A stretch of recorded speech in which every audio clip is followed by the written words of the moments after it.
A gente não perder tempo, vou chamar a missionária Bugra aqui. Vamos correr um pouquinho.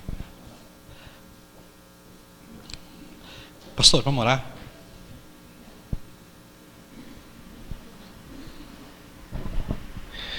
Pai querido, nós te louvamos, te agradecemos pela manhã desse dia, Senhor, de uma nova semana que o Senhor tem nos dado. Nós queremos te agradecer, ó Deus, pela bênção de podermos estar mais uma vez na tua presença e reunidos em teu nome como teu povo, tua família.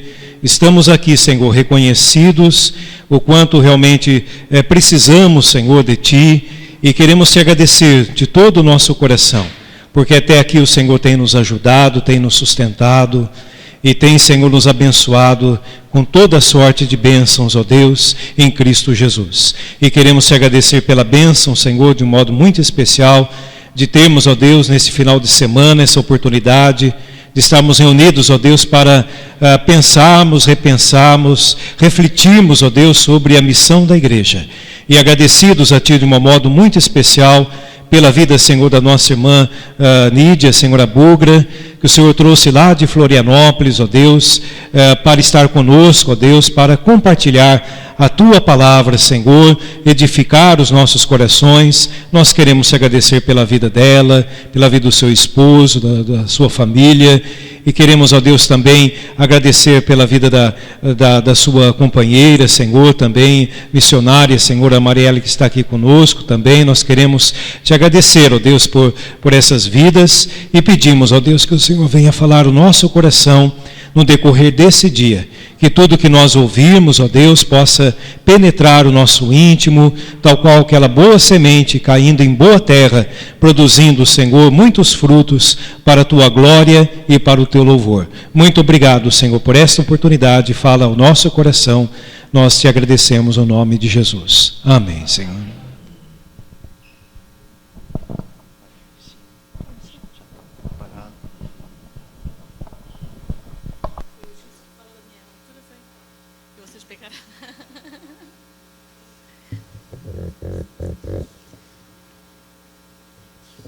Eu quero saudar a igreja com a graça e com a paz de Jesus. O Flávio tem o meu respeito, e o pastor. Na verdade, eu esqueci ontem de abrir com uma palavra bem importante, que eu sempre abro em todas as igrejas que eu vou.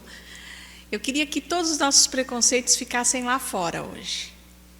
Certo? Preconceito é uma coisa que nos afasta das pessoas, que nos impede de levar o amor de Deus até elas. Então, nesse simpósio, eu queria que os preconceitos ficassem fora da igreja. Porque, na verdade, nós somos muito preconceituosos. Todos nós. Nós medimos as pessoas, determinamos o futuro delas por aquilo que a gente vê e esquecemos de amá-las, né? Uma das coisas que as pessoas têm muito problema de preconceito é o apelido. Vocês concordam comigo?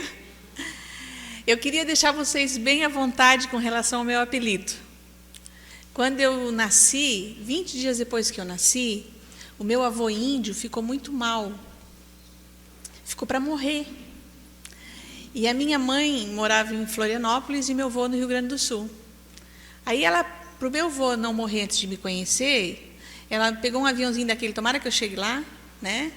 E nos levou para que o avô me conhecesse antes de ele morrer. Quando a minha mãe me colocou no colo do meu avô, pela primeira vez eu recebi o apelido de Bugra.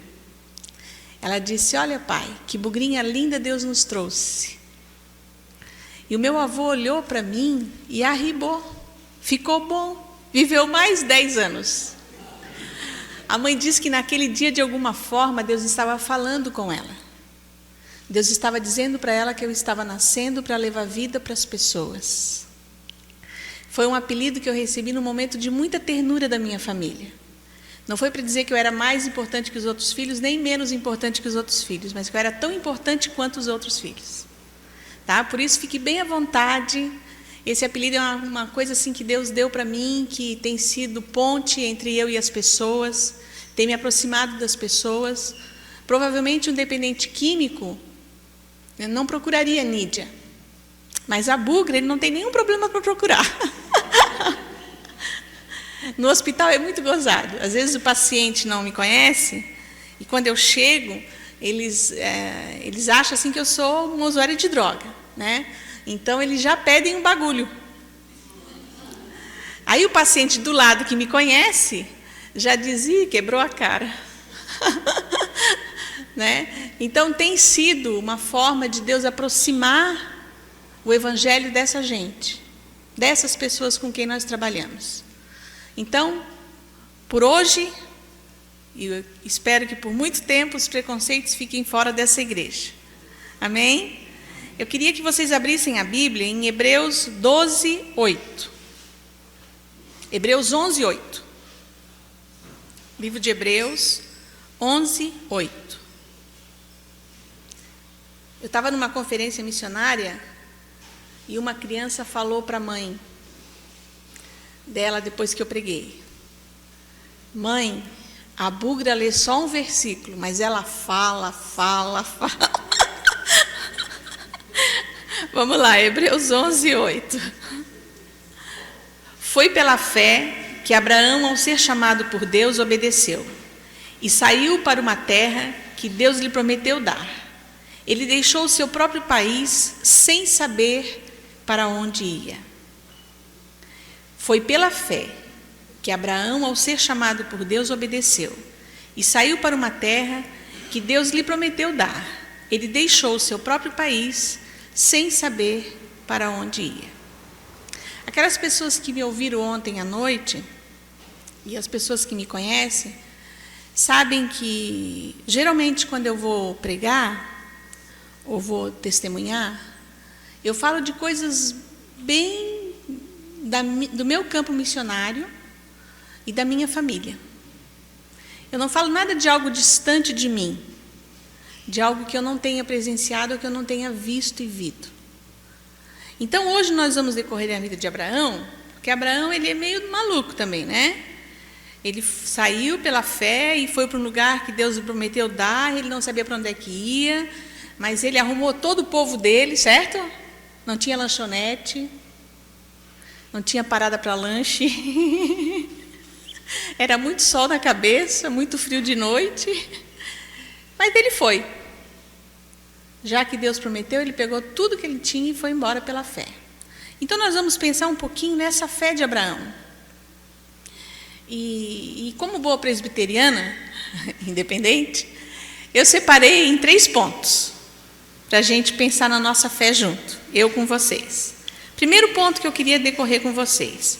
A fé, assim como a de Abraão, a nossa também, ela nos desafia a caminhar por estradas desconhecidas.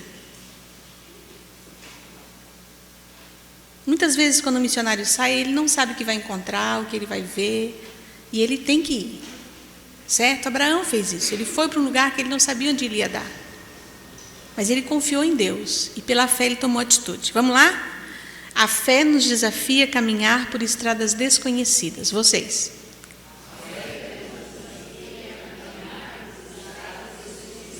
Todo mundo. A fé nos desafia a caminhar por estradas desconhecidas. Quando Deus me encontrou, eu era militante do movimento comunista no sul do Brasil. Eu achava que a saída para o Brasil era o comunismo. Eu achava que se não houvesse uma revolução armada no Brasil, não ia ter jeito para a nossa nação. Eu apostei nisso, eu briguei por isso muito tempo. Alguns anos da minha vida eu gastei com esse propósito, muitas vezes me encontrando com o pessoal do movimento em porões de Floripa. Eu escrevia carta aberta, eles não deixavam eu assinar na época, porque era uma época de muita repressão política. Então, como eu era de menor, eu era adolescente, quem seria preso seriam os meus pais, e não eu. Então, eles não permitiam que eu assinasse nada, eu escrevia as cartas, eles lançavam para a comunidade, espalhavam dentro de Florianópolis, e a nossa militância não era uma militância muito romântica. Eu achava que se não houvesse armas, que se não matássemos alguns, o Brasil não tinha jeito. E eu apostei nisso. E quando, para o movimento, eles não contavam com a minha conversão. Eles achavam que eu iria permanecer no movimento, e como eu era adolescente, mesmo que eles morressem, que eles fossem deportados para outros países, eu poderia ter a chance de continuar a luta deles aqui na nossa nação. Só que eu me converti com 19 anos, e eles não esperavam isso, e parecia, na minha lógica, na lógica de todas as pessoas, que depois de convertida eu fosse trabalhar com o pessoal do movimento comunista. É ou não é? Porque eu conhecia os caras, eu sabia como é que a cabeça deles funcionavam, eu sabia como argumentar com um comunista. Parecia mais lógico que Deus me envolvesse num movimento comunista. Só que Deus não. Deus, ele não pensa como a gente. Deus é muito, com perdão da palavra, doido. Deus é louco. Ele pensa algumas coisas que a gente jamais pensaria. E depois que eu me converti, ele me chamou para trabalhar com os malucos, o movimento hippie, que era também um movimento político, mas não era um movimento tão determinante, tão determinado como o movimento comunista. Era um movimento mais romântico, paz e amor, muita maconha na cabeça, a galera que não tomava banho, com a mochila nas costas, que deixou a casa de pai e mãe, e que foi viver nas comunidades, nos guetos deles. E Deus me chamou para trabalhar com esse povo. Só que desse povo, gente, eu não sabia nada. Eu não conhecia o movimento hippie. Eu não sabia como eles pensavam, como eles agiam. Nem eu, nem o pastor Matias e nem o João. Nenhum de nós conhecia o movimento hippie. A gente teve que estudar, pesquisar, conhecer, para poder ser útil e abençoar aquela gente. E nós fomos para lá, estudamos, pesquisamos, o pastor Matias orou muito comigo, deu toda a determinação bíblica de como era para fazer o trabalho no meio dos malucos, e nós fomos viver no meio deles, conviver com eles. E ontem eu contei mais ou menos como é que foi isso, e fomos para lá, sentamos no chão, vendemos trampo, aprendi a tingir roupa, né? E até que Deus bateu o ponto deles e me reconheceram como missionário, papapá. E quando estava tudo bem andando, né? Um monte de gente começou a se converter, demorou, mas começou a se converter. E Deus me arrancou do movimento hippie, depois de 3 anos e 8 meses. Arrancou eu, o João e o pastor Matias. É hora de sair. Tchá.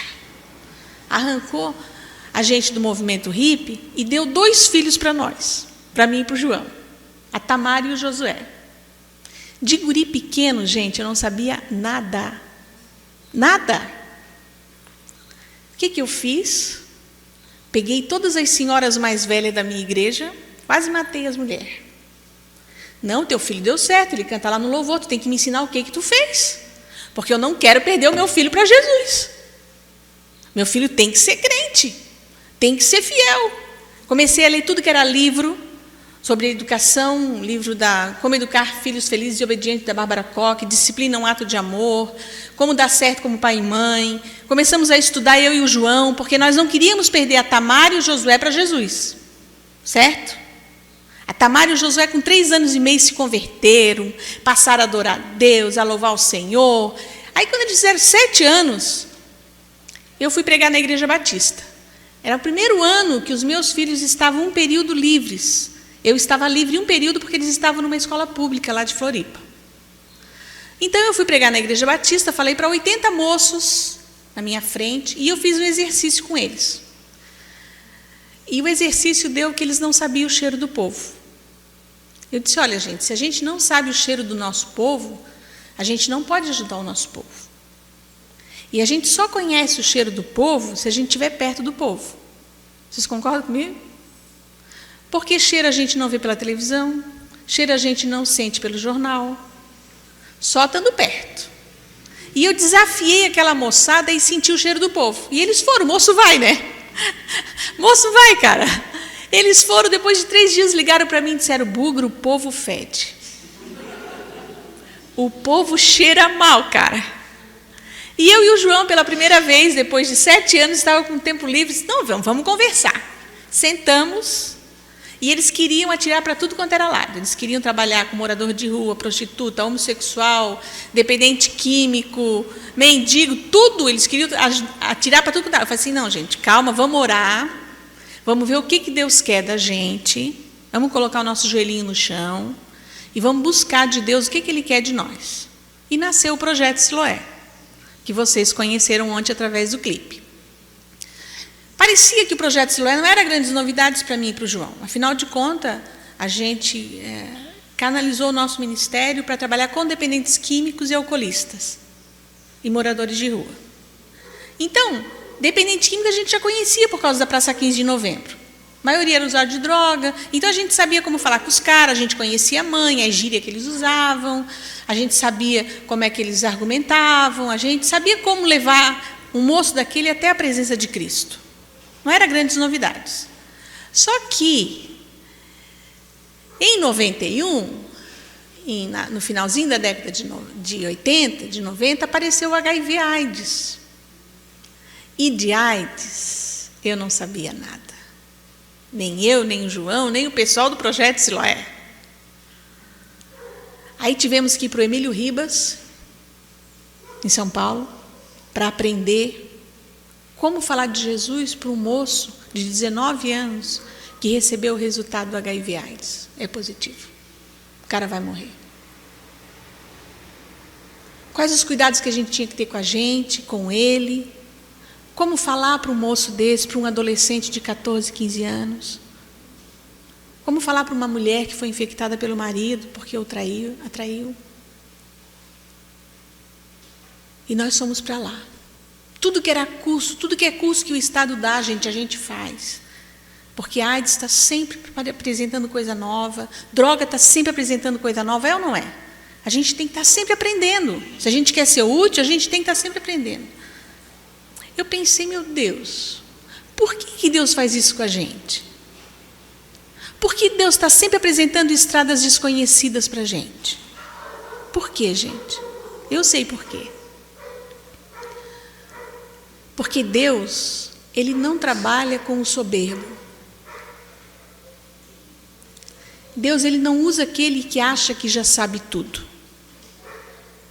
O dono da verdade absoluta. Deus usa aquele que é humilde, que está disposto a aprender com quem sabe mais, que está pronto para servir, mesmo que seja do jeito que ele não entende direito. Viu? E é por isso que Deus apresenta tantas estradas desconhecidas para nós, durante toda a nossa existência. Porque Ele quer nos usar. Segunda coisa que nós temos aprendido lá em casa sobre a fé. A fé, ela nos desafia a irmos em busca dos impossíveis. E isso, gente, não é só com missionário, não. Qualquer um de nós que vive pela fé está sempre brigando por alguma coisa que ninguém acredita. E que a gente crê. E que Deus vai fazer. É ou não é? Então, a segunda coisa, a fé nos desafia a irmos em busca dos impossíveis. Só vocês. A fé nos desafia a irmos em busca dos impossíveis. Quando Deus apresentou para a gente aqueles malucos da Praça 15 de Novembro, aqueles hippies, parecia impossível que fosse dar certo o trabalho. E eu quero dizer para vocês que a parte mais difícil não foi a minha, gente. A parte mais difícil foi do João e do pastor Matias. Vocês podem imaginar, em 1979, a minha igreja, cara, não tinha nem bateria. Nem violão tinha. Só tinha um órgão. E Deus chama uma moça daquele lugar para ser hippie, para viver no meio dos malucos. Vocês imaginam tudo que correu no meio da igreja? Vocês não imaginaram tudo, gente. Porque foi muito mais do que vocês imaginaram. Todo o bafafá que deu, todo o diz-que. E o pastor Matias e o João ficaram firmes na visão que Deus tinha dado para nós. Não esmoreceram. Creram que Deus podia fazer alguma coisa ali. Eles creram que Deus fazia coisas que ninguém faria por aqueles moços. Mas é um povinho complicado, cara. Mas eu me apaixonei por eles, porque eles tinham tudo em comum. Eles tinham casa, roupa, comida, trabalho e maconha. Eu pensei, meu Deus, essa gente é linda. A hora que eles se converterem, eles vão arrasar. Porque eu não sei como é aqui, mas na minha igreja, a gente tem um pouquinho da maconha. Ou seja, o lado espiritual, né? Porque às vezes a gente diz assim, irmão, vou orar por ti, chega em casa, ih, que hora nada, nem lembra mais do irmão. Eu não é. A minha igreja é assim, não sei se aqui é diferente. Mas eu pensei, quando essa gente encontrar Jesus, eles vão abandonar a maconha e eles vão chocar a igreja, porque eles têm princípios igual da igreja primitiva. Os caras são lindos. Só falta entregar a vida para Jesus. É um detalhe. De coração naquilo de bonito que o movimento tinha, me tornei hippie, me tornei bicho grilo. Somos uma raça em extinção, né? Não temos muitos por aí, maluco, hippie. Né? Mas eu, de coração naquilo de lindo, que eu pude aprender com eles, eu aprendi, gente. Porque eles eram maravilhosos, em muitas coisas. Só que era um desafio grande apresentar Jesus para eles, porque eles usavam muita droga mesmo. Eles tinham muito misticismo no meio deles. Foi a época que nasceu a amizade colorida, faça amor, não faça guerra, todo mundo transava com todo mundo. Não foi um campo assim fácil de se lidar. Por isso a gente precisou contar com o impossível de Deus. A gente não podia amar com o meu amor, gente. Nem com o amor do João, nem com o amor do pastor Matias. Porque de verdade o nosso amor é muito frágil. É ou não é? Nós tínhamos que contar com o amor de Deus por aquela gente. E esse amor, sim, iria até as últimas consequências. Não o nosso amor, mas o amor de Deus em nós. E eu lembro de um casal lá na praça, que depois que eles, como eu respeitei eles, quem não estava aqui ontem à noite, levanta a mão. Então, para eles entenderem, tá, gente? Eu vou dar umas pinceladas. Quando Deus nos chamou para trabalhar na Praça 15, Deus pediu que nós fôssemos viver no meio deles e ser um deles. Lá, sentar no chão, ser maluco, ser bicho grilo. E só iríamos falar na hora que Deus mandasse a gente falar. Então a gente conviveu lá por um período de 3 meses sem eles saberem que a gente era de Jesus. Depois de 3 meses, eles começaram a ver a diferença. E como eu respeitei eles, eles me respeitaram. Como eu ouvi eles, eles me ouviram. E a gente passou a ser amigos. E eles me receberam no grupo. E, carinhosamente, eles me apelidaram de a crente hippie. Só para vocês não pegarem assim a coisa muito andando. E esse casal, na Praça 15 de Novembro, eles conheciam o João, conheciam a mim. Eles sabiam como é que a nossa cabeça funcionava, que a gente era cheio das Bíblias, que a gente amava Jesus. Mas eles queriam casar. E eles disseram, Bugra, a gente sabe que tu e o João aí, casamento para vocês é outro lance, mas a gente queria que vocês viessem no nosso casamento. Eu pensei, meu Deus, se eu ia perder casamento de maluco, né? Mas nunca. Porque maluco não casava, gente. Maluco dormia com todo mundo. Bastava estar carente, já transava. Porque todo mundo era de todo mundo ali no grupo. Né? A única pessoa que era noiva direitinho era eu, o resto era um rolo só. Né? Então, eles disseram, mas o Tom, ele não queria que ninguém mexesse com a Leninha. Porque ele tinha muito ciúme da Leninha. E a Leninha também não queria que ninguém mexesse no Tom. Por isso, eles resolveram fazer um casamento. No meio da Praça 15, para todo mundo ver que o Tom era da Leninha e que a Leninha era do Tom. E marcaram a data lá e disse, não, cara, eu venho. Imagina. Eu sei como é que crente casa, eu sei como é que católico casa, eu sei como é que espírita casa, como é que maluco casa, eu nunca tinha visto.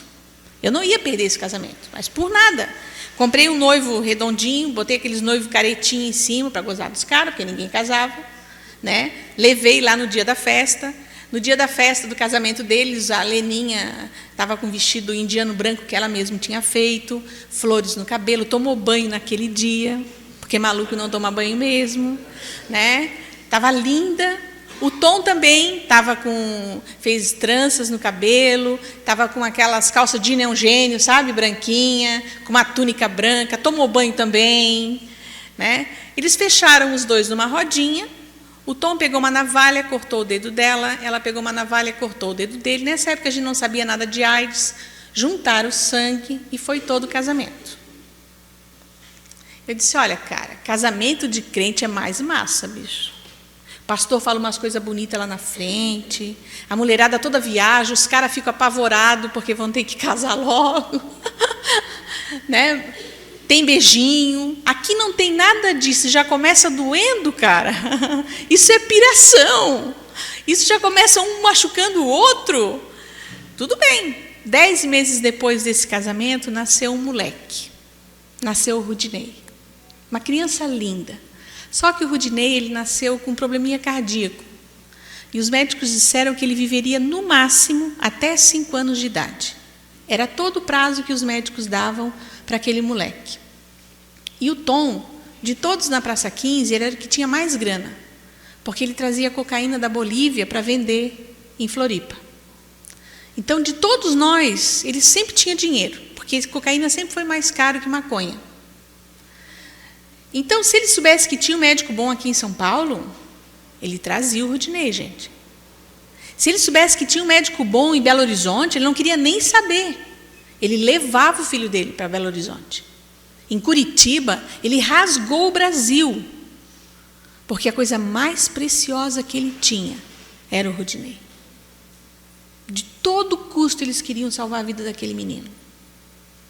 Por mais que eu falasse de Jesus para eles, o Tom e a Leninha, eles não queriam saber de Jesus. Eles diziam para mim, Bugra, a gente te ama, a gente te quer bem, tu e o João, mas, cara, só a cocaína faz a gente relaxar agora. Não dá para entrar numa de Jesus. A gente quer cocaína nos canos mesmo, Bugra. Dá um tempo para a nossa cabeça. Se tu quiser ficar com a gente, tu fica, mas sem esse negócio de Bíblia, cara. Bíblia é piração. A gente não tem tempo para isso. Orávamos. Sempre que tinha um momentinho, eu tentava falar de Jesus para eles, mas eles eram totalmente fechados para o Senhor. Eles não queriam saber de Deus. Eles eram um usuário compulsivo de cocaína, injetavam na veia, direto, os dois.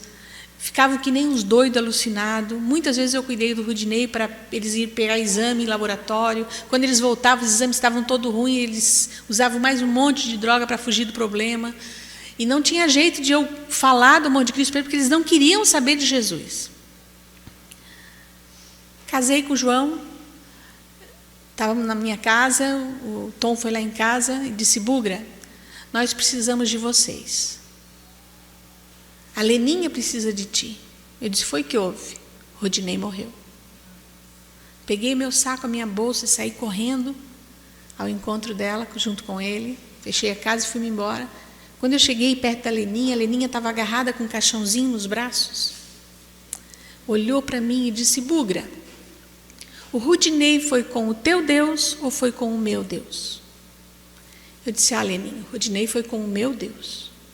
Como é que tu sabe disso, Bugra? Eu sei porque Jesus falou que o reino dele pertence aos pequeninos. E o Rudinei ainda não tinha consciência de erro, de pecado, então ele está com o meu Deus.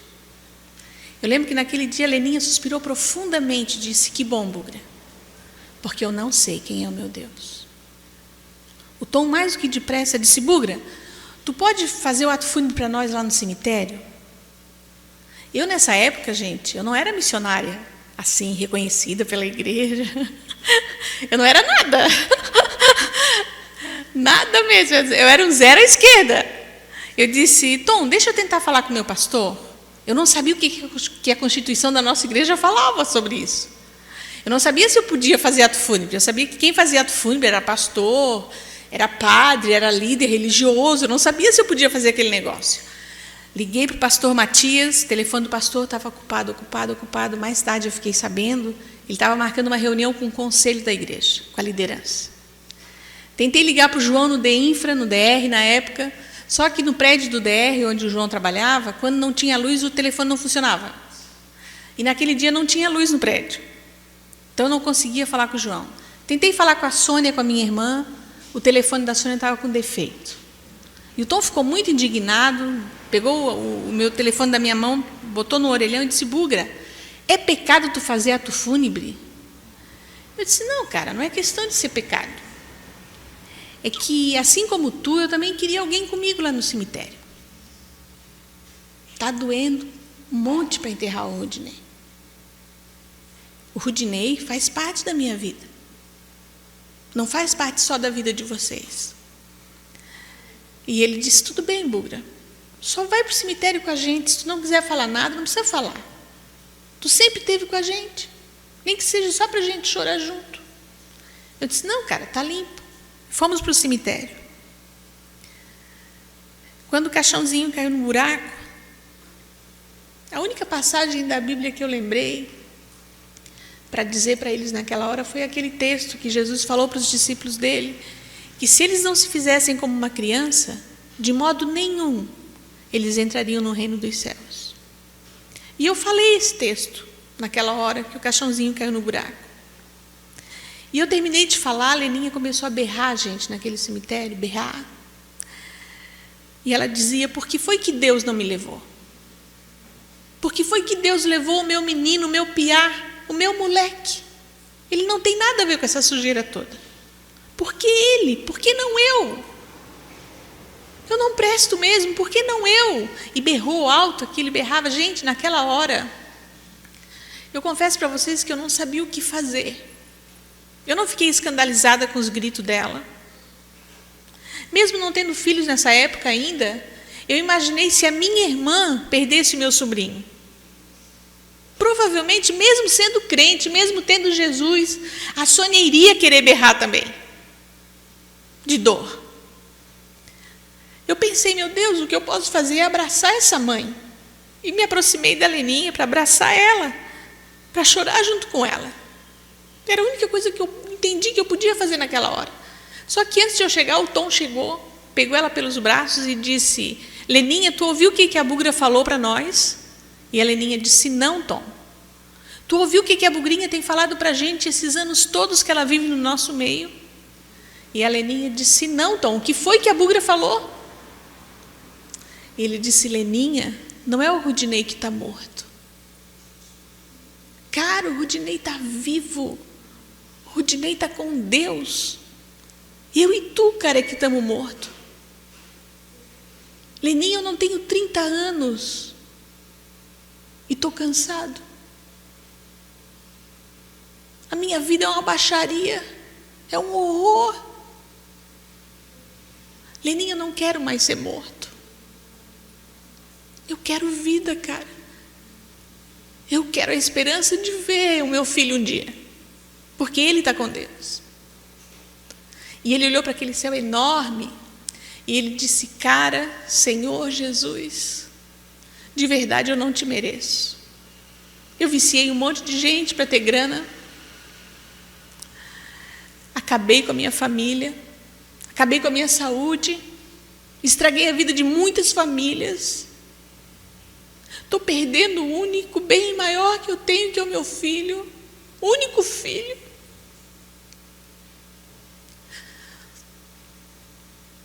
Eu não te mereço, de verdade eu não te mereço.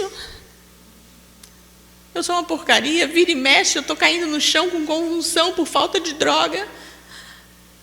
Não tenho mais saúde. A polícia vive no meu pé para me prender. Não tenho mais liberdade.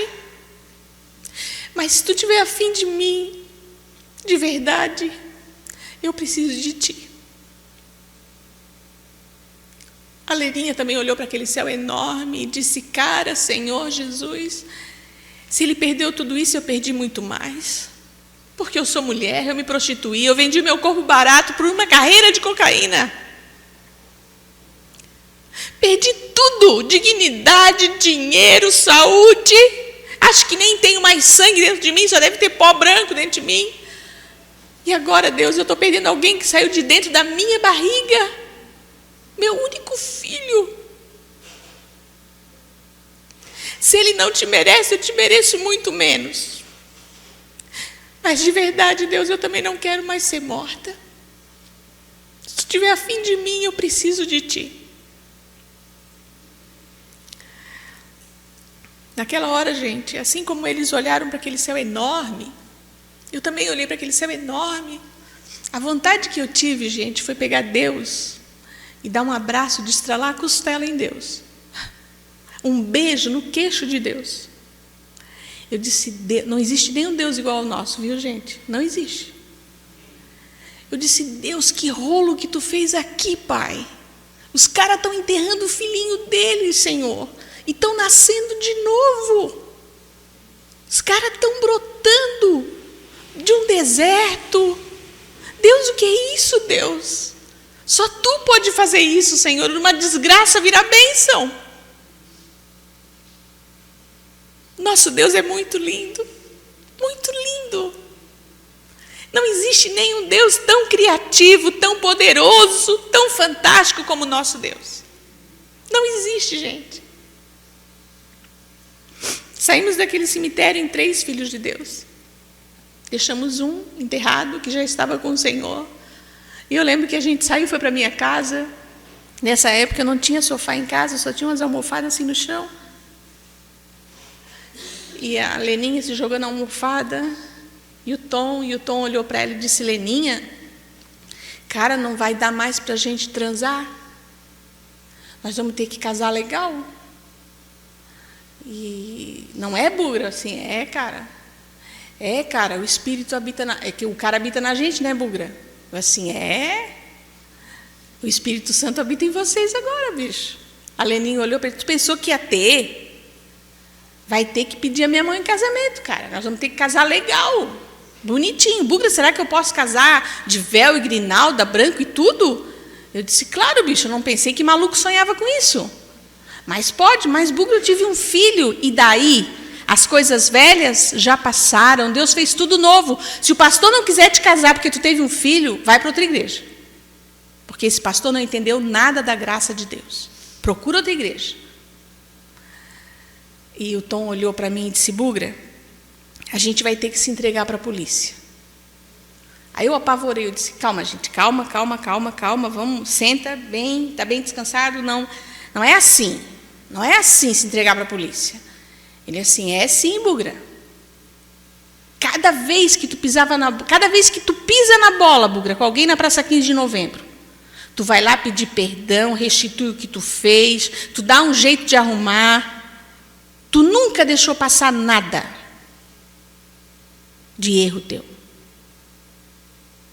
Bugra, a gente errou com a sociedade, cara. Não tem mais jeito. Não, cara, tudo... O princípio estava certo, mas tudo bem, mas vocês vão procurar um advogado crente, um procurador crente, um promotor crente, um delegado crente, um juiz crente, depois vocês se entregam. Ele olhou para mim e disse, Bugra, nós vamos fazer o que é certo. O resto é com Deus. Eu disse, eu mereci ouvir isso, né? Eu disse, está certo, cara, mas pelo menos um advogado crente vocês vão procurar. Porque eu sabia que a maravilha da nossa polícia, se pegasse os dois, ia ser bode expiatório para todo mundo. Eu estava apavorada, botei a minha igreja inteira para orar, e eles foram com o propósito de realmente se entregar para a polícia. Recebi essa cartinha que eu vou ler para vocês deles. Olá, pequena Bugra. Esperamos 15 dias a tua resposta da carta que te mandamos. Talvez você não tenha recebido nossa carta, por isso achamos por bem te escrever. Bugrinha, tu deve estar curiosa por saber o que aconteceu com a gente. Eu e o Tom sentimos medo, porém nós vivemos pela fé, resolvemos ser justos e confiar em Deus. Fomos até a polícia. Contamos tudo, até a nossa conversão. O policial chamou o seu chefe. Quando vimos, a sala estava cheia. 2 policiais se decidiram por Cristo. Estão levando... Ela joga uns confetinhos. Outros não se decidiram, ela joga mais confetinho. Nesse dia já tínhamos o resultado dos exames médicos, e mesmo um leigo podia ver que eu e o Tom estávamos ótimos, com perfeita saúde. O delegado achou por bem, depois do que aconteceu, mandar a gente pirar, dar no pé. Pois se Deus perdoou, curou, libertou, quem sou eu para prender vocês dois? Foi o que o cara falou. Nossa mãe, só quem fez falta no nosso casamento foi você. Pensamos que vinha com o João. Até atrasamos a cerimônia esperando vocês. Foi então que achamos que vocês não haviam recebido carta nenhuma. Essa carta nunca chegou na nossa mão mesmo.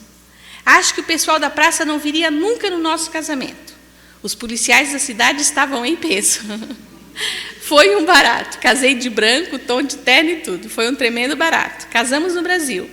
Mas estamos indo para a Bolívia, não para morarmos lá, mas para dar um toque na família do Tom. A gente está a fim de andar e correr a América Latina, falando e aprendendo sobre Jesus. De repente, a gente quer que todo mundo sinta e saiba o que Jesus fez na nossa vida. Nós estamos entrando nessa de cabeça, corpo e tudo. Nós aprendemos isso com a tua vida. Muito obrigada por você. Ela joga uns confetinhos. Meu pai resolveu sustentar nós dois, se converteu. Minha mãe quer ver para crer. A mãe dela já é crente, tá, gente? O resto da família já se decidiu por Cristo. Toda a família está participando de uma igreja evangélica em Gurupi. O Tom está preocupado com vocês. Estamos orando pelo teu ministério. Cuidado com os grandões. Evite de encontrar com eles. Dê um beijão no João. Claro que eu dei, né? Temos muitas saudades do Rudinei, porém Deus tem nos dado conforto. Nós estamos esperando que essa carta chegue bem para você ficar tranquilo. Bugrinha, ela joga uns confetinhos. Já engordei 5 quilos e o Tom 6 quilos. Nós te amamos, ela joga mais uns confetinhos. Bugrinha, nós te agradecemos por nos discipular e nos ensinar o evangelho com a tua vida. Nós queremos te dizer que tudo que você nos ensinou no longo desses anos ficou bem claro quando recebemos Jesus Cristo como Senhor e Salvador de nossas vidas. Ore por nós. Minha família está encantada com o evangelho. Eu e o Tom não sentimos falta de nenhuma droga, nem sequer uma dose. Jesus nos libertou completamente. Leninha. A primeira barrigada deles, depois do casamento, foi 2 meninos, o Israel e o Josias.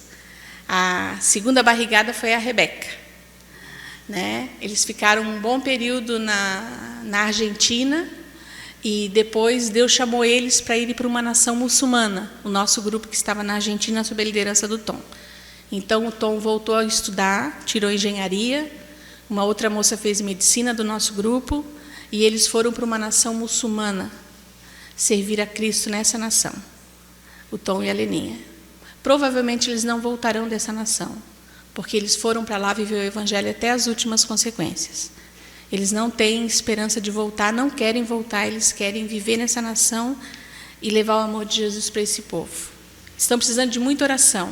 Lá a coisa está feia, por causa daquele pastor americano que falou que ia queimar os alcorões, e ele ligou para mim semana passada apavorado, porque todos os cristãos estão sofrendo perseguições, alguns já morreram por causa da atitude desse pastor americano, que meio sem noção, né, afrontou. Então, todos os cristãos que estão servindo a Deus em país muçulmano estão correndo risco de vida, literalmente. Tá? Então, orem pelo nosso grupo nessa nação muçulmana. É uma nação que a gente não pode nem dizer o nome para a segurança deles lá na nação. Tá? Então, não esqueçam de orar pelo Tom e para a Leninha. Parecia impossível alcançar os dois. Hoje eles servem a Cristo e os filhos também servem. Tem um filho que é fisioterapeuta, um que é pedagogo, a Rebeca ainda está se formando, já está quase saindo da faculdade também. E eles estão servindo a Cristo lá nessa nação. Parecia impossível que eu fosse dar bem como mãe, certo? Uma mãe riponga não é muito fácil, né? A Tamara, com 7 anos, gente, ela evangelizou a professora dela. A professora dela me chamou num canto e disse: o que tu faz com essa menina? Ela luta pelos oprimidos, reivindica o direito de todos os alunos. Eu falei assim: ela é minha filha, né, cara? Ela assim: eu vi Jesus na tua filha. Aquela professora me falou. Eu entreguei a minha vida para Deus por causa dela. E essa menina, aos 14 anos, começou a escorregar pelas nossas mãos, na nossa casa. Começou a se envolver com quem a gente não queria. Com 16 anos, estourou uma bomba dentro da nossa casa. A nossa menina estava grávida. E não tinha namorado. Para muita tristeza nossa, parecia que nós estávamos perdendo o chão debaixo dos nossos pés, eu e o João. E para maior tristeza nossa, alguns irmãos da igreja estavam felizes com aquela situação. Porque em algum ponto nós erramos. E o erro da nossa filha serviu de alegria para algumas pessoas. O erro de uma menina. Liberamos perdão, ela pagou o preço por ser nossa filha, filha dos missionários da igreja. Foi disciplinada na frente de todo mundo. Foi muito difícil. Mas, enfim, foi o melhor para ela. A gente entende isso. Foi restaurador. Aí a gente pensa assim que não pode piorar, não é verdade? Eu vou dizer uma coisa para ti. Sempre pode piorar. Viu? Não se iluda, não. Nasceu a nossa linda netinha, Thaís. Uma menina muito linda. E logo em seguida estourou outra bomba dentro da nossa casa. A segunda gravidez da Tamara. E ela continuava sem namorado, gente. O João queria ir embora de Floripa. Vamos arrumar nossas coisas e vamos embora. A Tamara, ela não estava no chão, gente. Ela estava abaixo do chão. Eu disse, amor, vamos liberar perdão, nego. O que tu decidir, amor, eu vou fechar contigo. Mas eu não sei se eu vou aguentar ver a Thaís e a Tamara na rua com outro bebê. Sem a gente. Fui conversar com a Tamara. Eu disse, filha, a mãe quer te pedir perdão. E ela disse, mãe, por favor, não faz isso. Eu acabei com o ministério de vocês, eu acabei com a vida de vocês, mãe. Todo mundo queria ter tu e o pai de pai e mãe. Eu tenho e faço isso. Mãe, qual é a igreja que vai te convidar para pregar? A tua filha não deu certo, mãe. Eu disse, filha, o pai e a mãe não precisam pregar em igreja nenhuma, Tamara, nenhuma. Tem muitos pastores melhor do que a mãe e o pai, missionários mais qualificados. Esquece isso, filha. Esquece isso. A mãe não precisa pregar em lugar nenhum. Mas tu, filha, só quem tem é eu e o teu pai. Mas ninguém tem tu, filha. Deus colocou tu na nossa casa para nós cuidarmos de ti. Volta para Jesus, Tamara. Volta para Jesus rapidinho. Nós não somos, filho, uma família perfeita. Mas nós somos uma família abençoada. Tão abençoada que Deus está dando mais um bebezinho para nós, que será teu filho. E filho, filha, criança, venha como vier, sempre bênção. Então volta para Jesus, filha, volta. O maior preço quem vai pagar é tu, filha. Nós agora somos uma família de excluídos. Tu é mãe solteira. 2 vezes mãe solteira. Mas tu não está sozinha, filha. Tu tem pai, mãe, irmão e agora 2 filhos para criar. Mas se tu ficar longe de Deus, filha, tu vai te machucar ainda muito mais. Volta para Jesus. Não deixei ela ser disciplinada pela igreja novamente. Não permiti. Acolhemos a Tamara. Liberamos perdão para ela. A Tamara, gente, é o meu braço direito hoje. Ela voltou para Jesus. Voltou para Jesus. Foi eleita diaconisa da igreja. Faz um lindo trabalho para a gravidez na adolescência. Porque Deus, Ele pode fazer de uma coisa ruim virar numa bênção. Certo? Eu lembro da preocupação dela, mãe, os malucos não vão te procurar mais. Eu assim, e nem minha filha, não te preocupa com eles não. Gente sofrida não julga ninguém.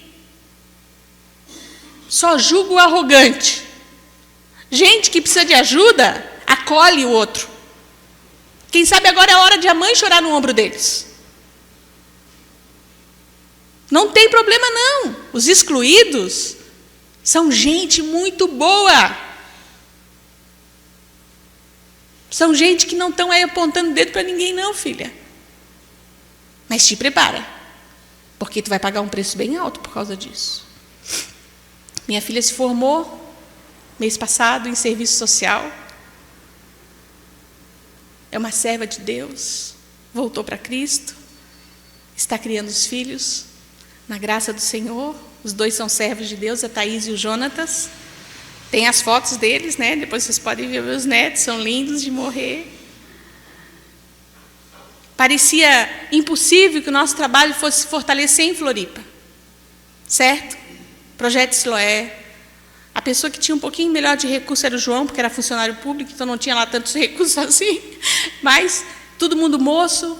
Mas hoje, se o Projeto Siloé sair de Floripa, faz falta, gente. De tantas vidas que Deus tem alcançado. Através do Projeto Siloé. De tantas vidas restauradas. Dentro do hospital eu descobri que eu sou uma pessoa preconceituosa também. Viu? Descobri mesmo. Eu lembro que eu vi que com homossexual, travesti, eu não ia dar certo. Então o que eu fiz? Porque eu sou muito esperta. Vocês entendem que eu sou esperta? Sou esperta, cara, eu sou ligeira eu. Peguei a Adriana e o Dinarte e disse, olha, Adriana, vocês têm mais jeito, vocês trabalham com travesti e homossexual dentro do hospital. E eu trabalho com os dependentes químicos, porque eu tenho mais jeito, eu falo mais a língua deles, eles gostam mais de mim. Só que quando a gente fala do amor de Deus para as pessoas, gente, presta atenção nisso. Te olha quem tu quer e quem tu não quer. Viu? E teve um moço no hospital que estava me namorando. Estava me namorando e eu falava com um do lado dele, falava com o outro, não, só cumprimentava. Mas quem fazia o trabalho com ele era um travesti, era a Adriana e o Dinarte. E lá pelas tantas esse moço ficou brabo, indignado. Foi para a porta do quarto e deu um berro no corredor do hospital. Como é que é, bugrinha? Tu vem ou não vem orar comigo? É porque eu sou bicha, é que tu não ora comigo? Gente, que vergonha. Todo mundo saiu dos quartos para ver o que eu ia fazer. Os médicos, os enfermeiros. Eu estava no chão. Sabe o que é estar no chão? Eu estava no chão. Uma vergonha de Deus. Uma vergonha daquele rapaz. Eu disse, Deus, que missionário eu sou, Pai. Que porcaria de missionário eu sou, Senhor. Que julga alguém só porque que optou por uma opção sexual diferenciada da minha, Deus. Que acha que é menos merecedor do teu amor, Senhor. Me aproximei do Lielande, mal. Olhei para o rostinho dele e disse, Lielande, querido, me perdoa. Me perdoa, cara. E o Lielande, gente, ele me abraçou forte, com aqueles braços magrelinhos por causa da AIDS. E naquele abraço eu recebi o perdão de Deus, o aconchego do Pai, gente. Ali estava Jesus. E ele sussurrou no meu ouvido, bugrinha, tudo bem, vamos começar daqui para frente. Naquele dia o Lielande se converteu. Abandonou as drogas, abandonou a prostituição. Alguns dias depois, ele foi batizado, dentro do hospital. Foi uma linda festa no hospital, onde todos puderam ver o amor de Deus por a vida daquele moço, aquele servo de Deus, querido, que a gente pôde ajudar por um bom período, alimentando, vestindo, cuidando, amando. Deus nos deu um tempo ainda precioso com o Lielande, até que ele partisse. Terceiro ponto da nossa fé, gente.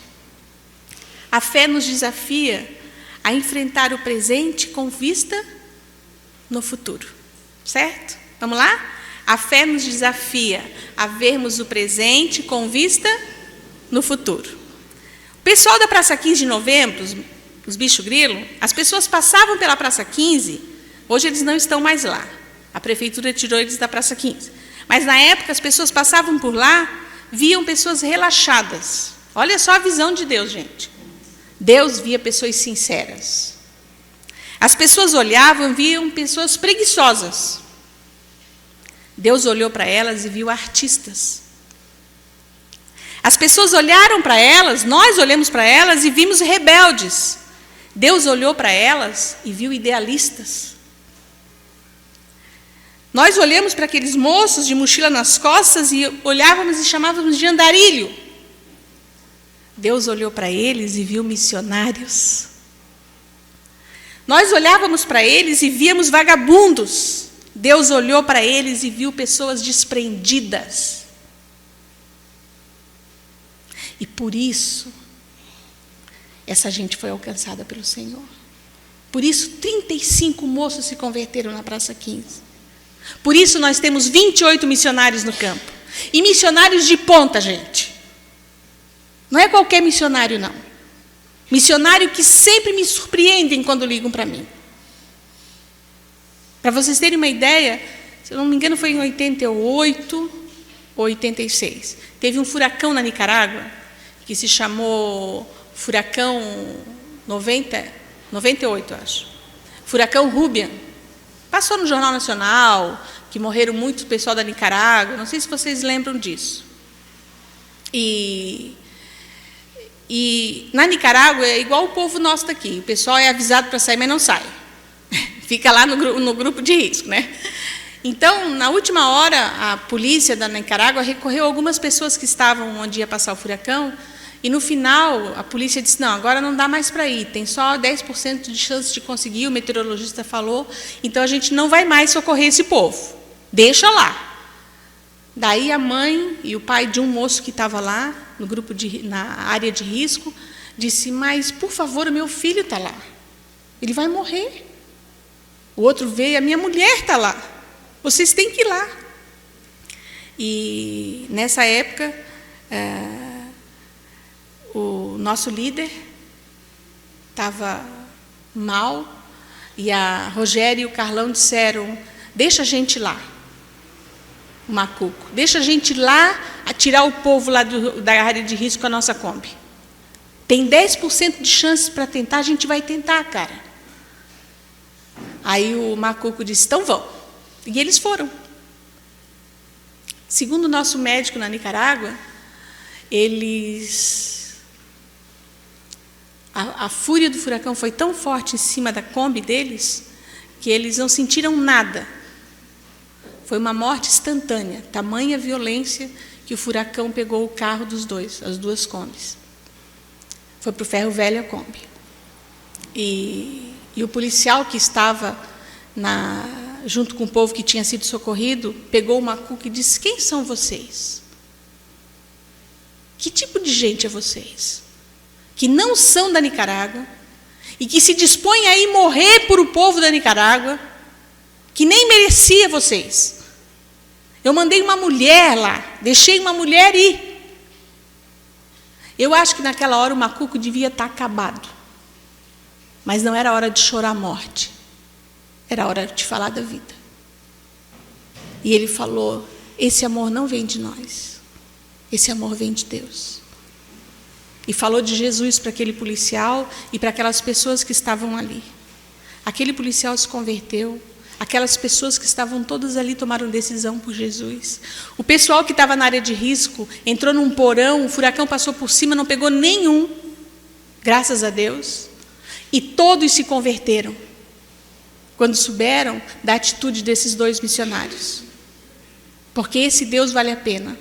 Se alguém que morre pelos outros, porque não tem medo, porque está seguro nas mãos de Deus, entregaram a vida para Jesus. É esse povo que Deus separou, que Deus escolheu. Eles tinham 10% de chance, eles apostaram.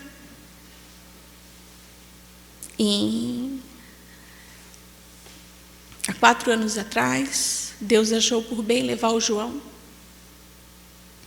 meu amor, meu mantenedor, meu companheiro. De todas as dores que eu já vivi, enterrar o João foi a pior delas. Eu fiquei 1 ano em cima da cama, sem vontade de comer, sem vontade de sair, muito mal na foto. Mas Deus, Ele veio presente com vista no futuro. E Deus nos deu a Thaís e o Jonatas para tornar a nossa casa mais leve, que são os nossos netos. Se não fossem eles, a Thaís e o Jonas, talvez eu, a Tamara e o Josué não tivéssemos forças para sobreviver a essa perda que foi o João. Mas Deus, Ele vê o presente com vista do futuro. Eu queria dizer para vocês assim, eu não sou uma pessoa muito pura, não. Eu sou mal intencionada algumas vezes, sabe? Porque eu estou pregando o evangelho a tempo e a fora de tempo, cara. Porque eu quero que Jesus volte. Eu quero ver o João de novo. Então eu estou detonando, cara. Porque Deus me deu um companheiro muito abençoado. O João foi um servo de Deus, como poucos mesmo. Eu estava muito mal quando a Beth ligou para mim de Moçambique, nossa filha na fé, que se converteu na Praça 15. E ela disse: Bugra, tu não é nenhuma coitadinha. Tu teve o melhor de Deus, cara. Todo mundo ora para ter um marido bom, cara. Tu teve o melhor marido do mundo. Então louva a Deus pelo marido que Deus te deu todos esses anos. E pelos filhos que vocês tiveram. Eu disse: tá bom, meu amor. Eu não sou mesmo nenhuma coitadinha. Um cientista nos chamou numa conferência em São Paulo. Chamou casas de recuperação, chamou pessoas que trabalham com capelania hospitalar, todos evangélicos. E esse cientista pegou o microfone e disse para nós assim: eu não acredito em Deus, mas a única maneira de deter a AIDS é mudança de comportamento. A AIDS é uma desgraça. Vocês acreditam em Deus? E ele olhou para o nosso rosto e fez um pedido como cientista. Ele disse: preguem a palavra de Deus. Falem de Jesus. Porque eu não sei como acontece isso. Mas as pessoas que entregam a vida para Jesus, elas mudam de comportamento. Então preguem a palavra de Deus. Falem de Jesus. Eu sou cientista, eu não acredito nisso. Acho que ele acredita mais que nós. O cara se empenhou tanto para reunir tanta gente, para pedir isso, gente, como cientista. Nós temos bem mais que 10% de chance para mudar a cara do nosso país. Vocês concordam comigo? Nós não podemos negar a ajuda para a nossa gente. Eu queria que a gente visse um clipe agora e escutasse essa canção. E se você quiser muito mesmo viver um presente na presença de Deus para o teu futuro ter outro sentido, enquanto você ouve esse clipe, se você tiver afim disso, você pode levantar do seu lugar e vir aqui para frente. Nós vamos orar com você. Se você estiver disposto a olhar para aqueles que estão gritando, pedindo socorro, aí fora, se levante do seu lugar e venha. Pode botar, Flávio.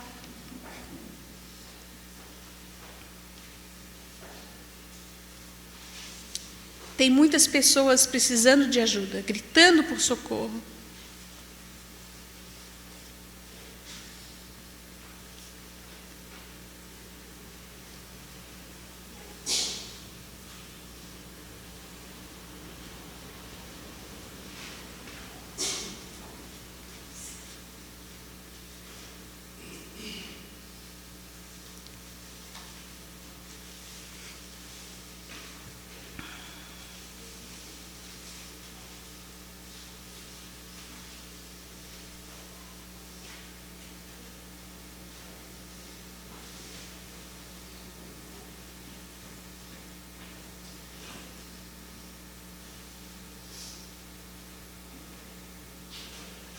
Deus quer que a gente escute a voz do povo.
Ih, não tá dando.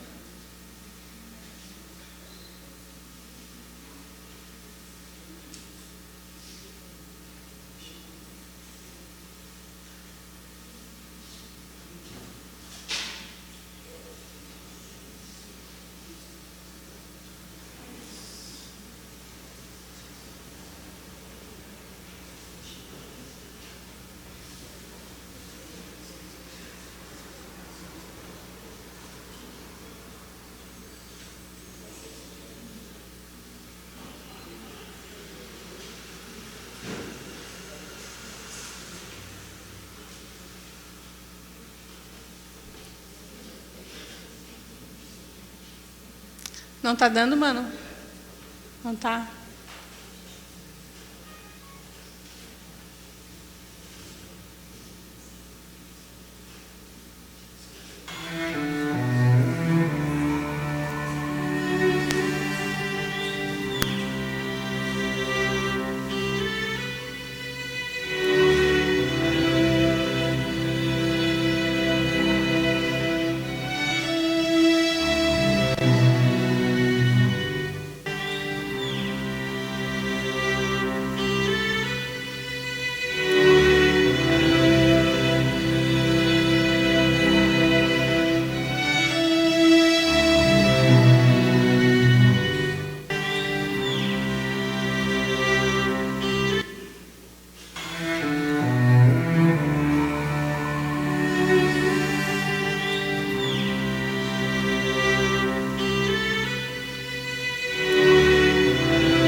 Play mesmo.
Não deu, mano?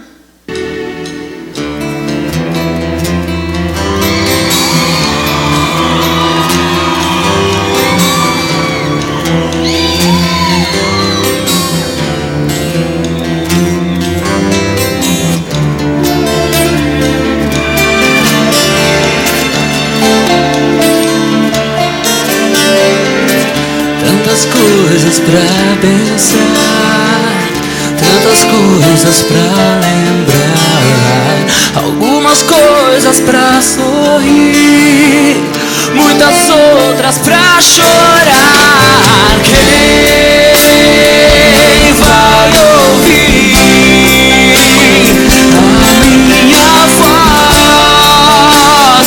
Quem vai enxugar as minhas lágrimas?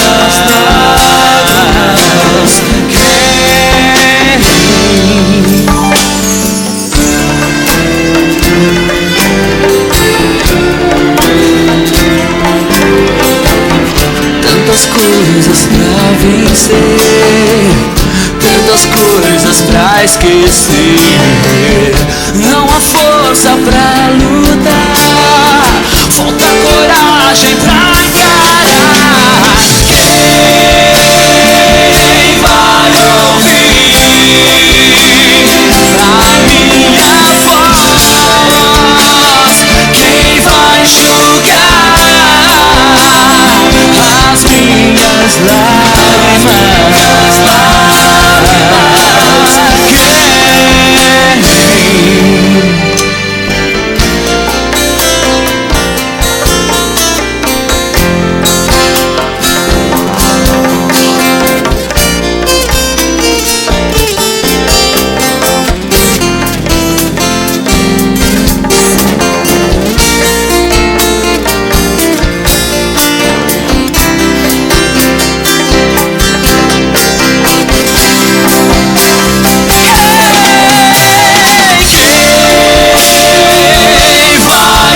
voz e o clamor dessa gente, pode vir aqui para frente.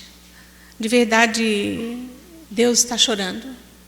Eu não sei como é que você vê o mundo, mas cada vez que eu olho para as pessoas, eu vejo a dor nos olhos delas. Eu vejo a solidão, o abandono, a necessidade de amor que as pessoas estão tendo na nossa nação. Tem sido enorme. E é desde o mais pequenino até o mais velho, a nossa natureza está gemendo. Vocês conseguem perceber isso? E Deus quer usar o seu povo. Ele precisa do seu povo para poder alcançar e para poder socorrer essa gente. Se você quiser vir para frente, pode vir, a gente vai orar pela sua vida, vai colocar a sua família diante do Senhor. E através desse momento, Deus pode mudar o futuro de muitas pessoas, de muitas famílias nessa cidade, na nossa nação, por aqui e por onde Deus mandar a gente ir.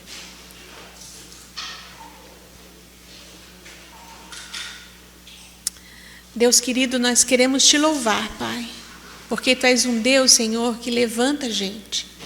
Um Deus que nos impulsiona, Pai, a viver um presente visando um futuro, Senhor, de bênção, onde pessoas possam ser restauradas, possam ser perdoadas. Tu és o Deus dos impossíveis, Deus. O Deus que nos coloca em caminhos desconhecidos para estar junto com a gente, trilhando esse caminho, Deus. Abençoa, Pai, a vida de cada pessoa que está aqui na frente, Deus. Guarda cada um de nós, Senhor. Nos dá coragem, Deus, para ouvir o lamento das pessoas. Nos dá coragem, Senhor, para ser o Teu ouvido, para ser as Tuas mãos, para estar ouvindo e atento, Senhor, ao clamor da nossa gente, Pai. Abençoa o Guarujá, Senhor. Abençoa esses irmãos, abençoa essa igreja. Abençoa o Gilson lá em Santos, Senhor. Cobre a vida dele também lá naquela igreja, Senhor. Abençoa, Senhor, os Teus missionários, Pai, onde eles estiverem. Cobre as nossas famílias, Senhor. Nos dê a Tua guarda, a Tua proteção, como só Tu sabes dar, Pai. Nós te pedimos isso no nome de Jesus, Senhor. Amém, Pai. Os irmãos podem se assentar. Eu trouxe algum material para vender. São artesanatos, alguns são artesanatos que pacientes do hospital fazem, outros são doações que a gente recebe, né? Como boa hippie que se preza, eu trouxe os artesanatos e trouxe os gibis. E os gibis eu tenho uma proposta para fazer para vocês. Eu trouxe 300 gibi. Cada gibi custa R$ 2,50. Talvez você não tenha 300 crianças para dar o gibi, né? Mas eu queria mandar 150 gibis lá para onde o Gilson está falando hoje, na igreja de Santos, de Praia Grande, né? Ele vai falar para as crianças lá, e eu pensei em mandar desses 300, 150 para ele, para as crianças de lá. Eu não tenho condições mesmo de bancar isso, gente, né? E esse dinheiro do gibi a gente vai mandar para a Beth, lá em Moçambique, que cuida das crianças que são filhos da guerra. Então, se você puder nos ajudar, talvez você não possa comprar muitos gibis, mas você possa comprar 2, 3, 4 e doar para o Gilson. Então, compre quantos você puder. E a gente, tudo que for adquirido, para o Gilson, a gente manda para ele, a gente dá um jeito o Flávio dá um jeito de levar lá para ele, ou entregar lá para a igreja, onde ele está falando agora. Tá bom? Todo o dinheiro do gibi a gente vai mandar para Moçambique. Para aqueles que não estavam ontem, a nossa missionária lá, ela cuida de crianças que são filhos da guerra, crianças que perderam pai e mãe na guerrilha e que são vítimas de homens e mulheres que roubam essas crianças para tirarem todos os órgãos delas para vender para o mercado de saúde, para transplante de órgãos, certo? Então, esse dinheiro vai ser para essa missionária que está em Moçambique, tanto dos artesanatos quanto dos gibis. Esses gibis já estão pagos, na verdade. Então, o dinheiro que você comprar o gibi vai ser integral, vai ser usado para a gente mandar para a Beth. Certo? Não vai ter nenhum custo para nós, nem para o Siloé, nem para nenhum de nós aqui missionário. Tá? Então, se você puder nos ajudar nisso, eu queria também apresentar a Mary Ellen. Ela foi que fez a revisão pedagógica dos gibis, a galera da Bugra, né? Ela, sempre que eu venho para São Paulo, ou perto de São Paulo, ela vem comigo. É uma boa companheira. Obrigada, amiga. Né? Então, se você puder visitar o nosso stand, a Mary está com material. eu queria agradecer e eu queria pedir para vocês uma coisa. Hoje à noite, eu queria que vocês estivessem orando junto comigo e com a Meire, porque nós vamos pedir para Deus um milagre hoje à noite nessa igreja. Tá bom? Eu queria que vocês orassem por esse milagre, que Deus vai fazer hoje à noite aqui. Vocês concordam comigo? Vamos orar então para que Deus realize esse milagre hoje à noite. Certo? E Deus vai fazer uma obra tremenda à noite nessa igreja. Viu? Convide seus amigos, traga as pessoas, venha você, né? Porque essa noite Deus vai continuar o seu milagre. Amém? Muito obrigada.